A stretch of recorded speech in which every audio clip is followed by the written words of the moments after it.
Hey guys, this is Owen and I adult okay. It's like midnight and I'm gonna prep some breakfasts for the next few days and I thought I would show you how I do it. I'm gonna make some overnight oats.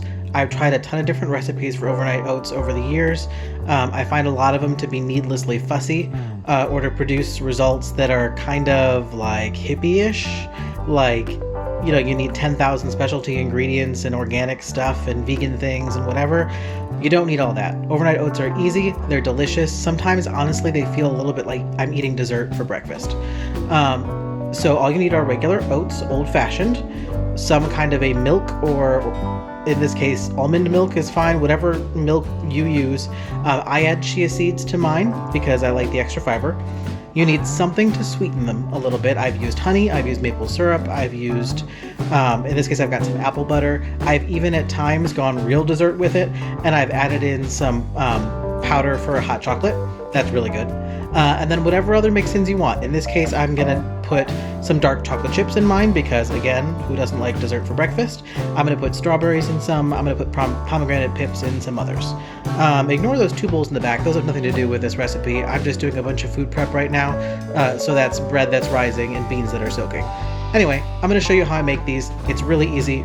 And then you have great breakfasts for almost the entire week in about 10 minutes time. First off, anybody who has seen my lunch boxes at work knows that I love packing stuff in mason jars.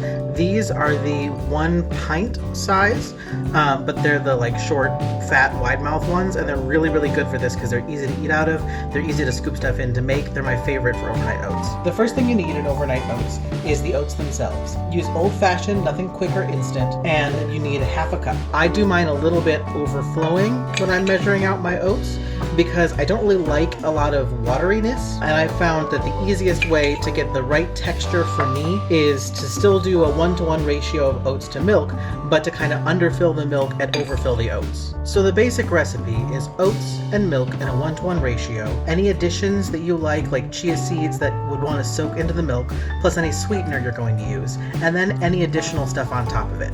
So I like to combine all the basic stuff, the oats, the sweetener, the chia, before I put the milk in, get everything a good stir after that, and then add any additional add-ins that I kind of want to have sitting on top instead of mixed in. So the next thing I'm going to do is chia seeds, then I'm going to do apple butter. You'll see that as per usual my measurements are not precise. The only thing I actually measure here is the oats and milk because I want them to be a 1-to-1 ratio, and I'm praying today that I have enough milk left to make that 1-to-1 ratio work. We had just enough milk. Now that I've got the basic 4 ingredients, the sweetener, the chia, the oats, the milk, I'm going to give everything a good stir and then top with whatever mix-ins I want sitting on the top. Take a look at the difference there between stirred and unstirred. You want to make sure that everything is well mixed because you don't want any surprise, real concentrated ingredient because you didn't stir well enough. And you also want to make sure that all of the oats are being covered by the milk because the only way that these cook is by sitting in the milk in the fridge at least overnight for 1 night so that they absorb all that milk in and they cook in the cold. So if you've got any little stray pieces of oats that didn't get covered in milk, they're not going to be cooked by the time that you go to eat this. One of the nice things about overnight oats is you can do a ton of different flavors and it just depends on what you like. Some of the popular ones in my house, today we're going to do pomegranate seeds, strawberries, and dark chocolate chips. I also really like apple butter with chunks of apple. I like peanut butter and jelly, peanut butter with apple. The other day I did one that was honey with plums.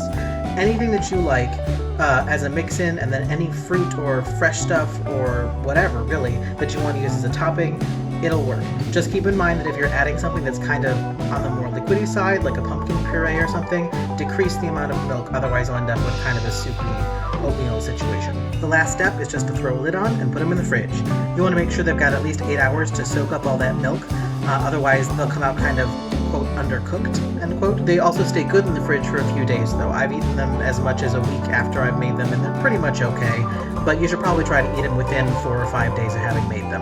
I have no dog to show you for this one because he's upstairs in bed, but I do have a cat who at night likes to pretend that the dog beds are her personal thrones.